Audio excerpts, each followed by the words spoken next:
کئی لوگ یہ سوال کرتے ہیں جی کہ از اللہ پلیزڈ ود می، کیسے مجھے پتہ لے گا اللہ میرے سے پلیزڈ ہے، اور وہ لوگ بڑی مشکلات سے گزر رہے ہوتے ہیں. تو آئی تھنک یہ جو آپ نے بات کی نا کہ صلوات کی جو تفسیر بیان ہوئی ہے وہ یہ ہے کہ گائیڈنس اور توفیق، یہ دو چیزیں. تو آئی تھنک کہ اگر مشکلات کے باوجود الحمدللہ آپ نیک اعمال کر رہے ہیں اور نیکی میں بڑھ رہے ہیں تو اٹس اے بگ سائن کہ اللہ سبحانہ و تعالیٰ از پلیز ود یو. سو ذیشان نے جو آیت شیئر کی اس سے پچھلی ہی آیا ہے جو میں بہت زیادہ انٹرنلائز بھی کرنے کی کوشش کرتا ہوں، اور in every phase of life الحمدللہ دس ہیز ہیلپ می. وہ ہے ورس 152، فَاذْكُرُونِی اذْکُرْکُم واشکروا لی ولا تکفرون، کہ مجھے یاد رکھو میں تمہیں یاد رکھوں اور دیکھو میری ناشکری نہ کرو. Never be and thank me, میرا شکر کرو اور میری شکری جو ہے وہ ناشکری نہ کرو. اس میں سب سے پہلا اسپیکٹ ہے ریممبرنگ اللہ سبحانہ و تعالیٰ کا، اور اس پہ ماشاءاللہ اتنی خوبصورت احادیث ہے، میں دو کوٹ کرنا چاہوں گا آپ لوگوں کے سامنے. ایک ابو ہریرہ رضی اللہ عنہ سے مروی کہ رسول اللہ صلی اللہ علیہ وسلم نے فرمائے، صحیح بخاری کی حدیث ہے کہ Allah says I am just as my slave thanks I am. ایک تو یہ حدیث اگر ہم انٹرنلائز کر لینا تو اللہ کا لو بھی بلڈ ہوگا کہ دیکھیں دس از اللہ سبحانہ و تعالیٰ، کہ جو ہمیں آفر کر رہا ہے کہ تم مجھے تھوڑا سا بھی یاد کرو گے، دیکھو میں تمہیں اس سے ایکسپونینشیل لیول پہ یاد رکھوں گا. اور اس پہ علماء کہتے ہیں نا کہ اگر آپ نے اللہ سبحانہ و تعالیٰ سے کوئی بات منوانی ہے ان ڈیفیکلٹ ٹائمس تو آپ فراوانی میں بہت یاد رکھیں اللہ، آپ فراوانی میں بہت اللہ تعالیٰ سے دعا کریں.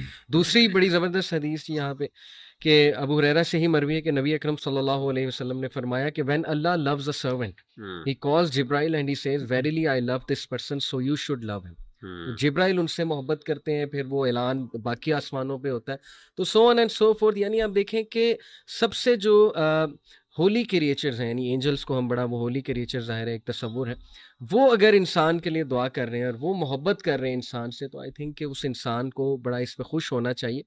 اور دوسرا جو اسپیکٹ اس میں ہے اس آیت میں وہ شکر گزاری اور ناشکری کے حوالے سے، گریٹیٹیوڈ اینڈ انگریٹیٹیوڈ. سبحان اللہ. دیکھیں احمد بھائی آپ نے کل ذکر کیا تھا کہ بنی اسرائیل سے ٹرانسفر آف لیڈرشپ ہوئی اور ان کی کچھ مسٹیکس تھیں جس کی وجہ سے یہ سارا معاملہ ہوا. اس میں آپ نے ہی مینشن کیا تھا کہ بہت بڑی مسٹیک تھی ناشکری.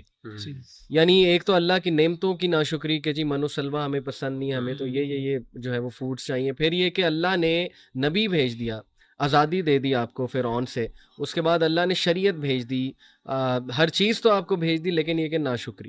تو آئی تھنک کہ ناشکری از اے کرائم، اور دس از سو ان نیچرل بیکاز ہم سب کو یہ پتہ ہے کہ اللہ سبحانہ و تعالیٰ ہم سے کتنی محبت کرتا ہے، آ کے سب کو پتہ ہے، اور کہاں کہاں وہ ہمیں بچا رہا ہوتا ہے، کس طرح سے وہ ہمارے افیئرز مینیج کر رہا ہوتا ہے. یہ تو کبھی ہم سوچنے بیٹھ جائیں تو آئی تھنک کہ ہمیں رونا آ جائے. میں آڈینس کو بھی کہوں گا کہ گریٹیٹیوڈ جرنل یہ ایک بڑی زبردست عادت ہے، بلکہ اس میں ریسرچز موجود ہیں کہ جو لوگ گریٹیٹیوڈ جرنل فیل کرتے ہیں، بناتے ہیں، یعنی 5 things for which you are grateful, تو وہ زیادہ خوش ہیں سائنٹیفکلی اسپیکنگ. ان میں آپٹیمزم ہے، ان میں ڈٹرمینیشن ہے، ان میں جو ہے ول پاور زیادہ ہوتی ہے، and so on and so forth. Coffee researches جو ہیں وہ آپ کو انشاءاللہ مل جائیں گی، بلکہ اس کے فزیولوجیکل افیکٹس بھی ہیں اکارڈنگ ٹو سائنس. شکر گزاری کے الفا ویوز جو ہے وہ اسٹڈی کی گئی، ہارٹ بیٹ کا تعلق جو ہے وہ برین کی کچھ ویوز کے ساتھ دیکھا گیا، تو بڑا ردم ایک نظر آیا.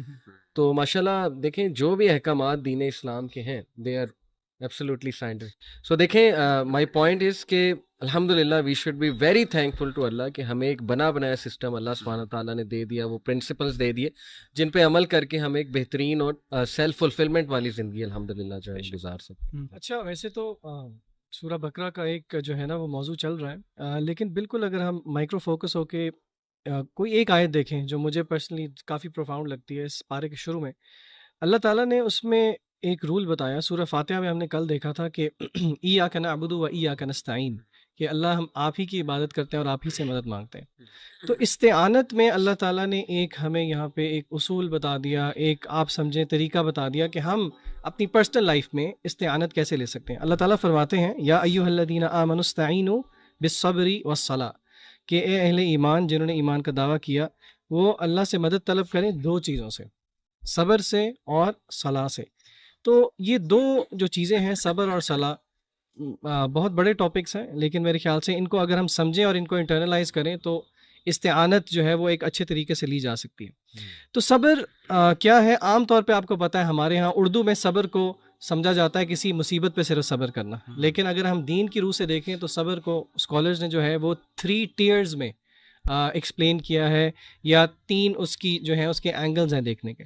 سب سے پہلا اینگل انہوں نے بتایا کہ اللہ تعالیٰ کی اطاعت پہ صبر کرنا، یعنی کہ جو بھی اللہ تعالیٰ کے احکام ہیں ان کو بجا لانا در حقیقت صبر ہے، اور قرآنی آیات اس پہ دلالت کرتی ہیں کافی ساری۔ پھر اسی طرح اللہ تعالیٰ نے جن چیزوں سے روکا ہے ان سے رک جانا، یعنی کہ اللہ نے جن چیزوں کو منع کیا ہے ان سے رک جانا، یہ بھی صبر کی ایک قسم ہے۔ صحیح۔ اور پھر اسی طرح مصیبت اگر کوئی آتی ہے، اور یقیناً ہر مصیبت اللہ تعالیٰ کی طرف سے ہی ہے، اس پر بھی صبر کرنا، صبر علی مصیبہ، یہ تینوں ڈائمینشنز ہیں صبر کی۔ اور اگر ہم قرآن مجید کی روح سے ہی دیکھیں کہ صبر یہ دل کی ایک ایسی عبادت ہے جس کا ریوارڈ جو ہے وہ رمضان سے بہت ملتا جلتا ہے۔ رمضان کا کیا ریوارڈ ہے؟ حدیث قدسی میں کیا آیا ہے کہ الصوم لی وانا اجزی بہ، جس کی محدثین نے شرح کیا کی ہے کہ اس کا مطلب ہے ان لمیٹڈ ریوارڈ۔ تو اگر آپ صبر کا کنیکشن رمضان کے ساتھ دیکھیں تو وہ بہت گہرا ہے، کیونکہ رمضان بھی صبر کا ہی نام ہے، اور صبر کے ریوارڈ کو ہی اللہ تعالیٰ نے قرآن مجید میں سورہ زمر میں کہا انما یوفی الصابرون اجرهم بغیر حساب، کہ جو صبر کرنے والے ہیں ان کا جو اجر ہے وہ بھی بغیر حساب کے ہے۔ تو یہ بڑے کی پرنسپلز ہیں صبر، اور اسی طرح نماز تو خود ایک بہت بڑا موضوع ہے، لیکن صبر اور صلاح کو اگر ہم پکڑ لیں تو انشاءاللہ یہ از اے مینیفیسٹیشن آف استعانت۔ اچھا، اس میں نا شان بھائی جیسے آپ صبر کی بات کر رہے تھے تو ایک بہت امپورٹنٹ پوائنٹ ہے وہ یہ سمجھنے والا کہ جو ریوارڈ ہے نا وہ مشکل کے آنے کی وجہ سے نہیں ہے، یعنی کسی بندے کو صرف اس لیے ریوارڈ نہیں ملتا کہ اس پر مشکل آئی ہے، بلکہ ریوارڈ ہے پیشنس کی بنیاد پر۔ تو پہلی بات تو یہ ہے کہ صرف ایک ہمارے ہاں بڑا مشکل، یہ ہمارے ہاں بڑی یہ عام سی بات ہے کہ جی مسلمان پہ مومن پہ اگر ایک کانٹا بھی چبھے تو اس کو اس کا ریوارڈ ملتا ہے۔ ریوارڈ تب ملتا ہے جب وہ صبر کرتا ہے، شرط یہ ہے، کنڈیشن یہ معلق ہے حکم اس کے ساتھ۔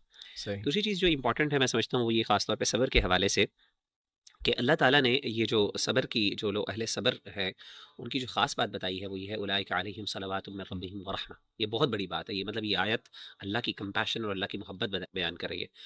صلوات جو ہے اٹس اے پلورل، اور صلوات علماء کہتے ہیں من ربہم، ان کے رب کی طرف سے، یعنی یہاں پہ اللہ نے اپنا خاص طور پہ ذکر کیا، اور اہل بلاغہ اور علماء جو لغت ہیں وہ یہ کہتے ہیں کہ یہاں پہ اللہ کا لطف، اللہ کی نرمی اور اللہ کی محبت جو ہے وہ واضح ہو رہی ہے۔ صلوات جو ہے، صلات کی جمع صلوات جو ہے بیسیکلی اللہ کی رحمت عام طور پہ ترجمہ کیا جاتا ہے، اس سے مراد درود نہیں ہے۔ عام طور پہ ہم یہ بھی سمجھتے ہیں کہ اللہ یعنی صلات کا مطلب درود ہے، اللہ تعالیٰ نے کس کو درود پڑھنا ہے، سیدھی سی بات۔